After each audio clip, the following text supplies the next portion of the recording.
नमस्कार, मुद्दा.com या चॅनलमध्ये आपल्या सर्वांचं स्वागत.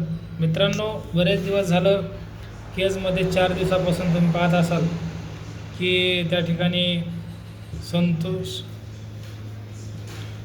देशमुख प्रकरण, त्यासारखंच प्रकरण त्या ठिकाणी घुले यांचं झालं.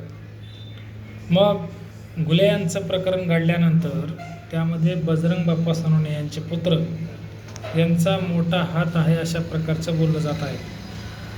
परंतु रात्रीपासून त्याच्यामध्ये प्रसारमाध्यमामध्ये सांगत आहेत की बजरंग सोनवणे यांच्या मुलाचा त्याच्यामध्ये हात आहे आणि त्याच्यावर 302 असा कलम 302 हा दाखल केलेला आहे. परंतु कुठल्याही प्रकारे त्या ठिकाणी 302 दाखल केलेलं नाही.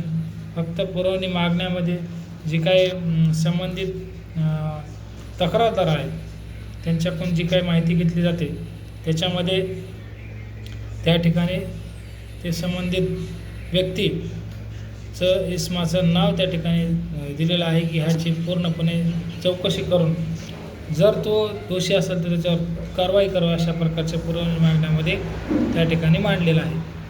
302चा गुन्हा त्या ठिकाणी दाखल झालेला आहे.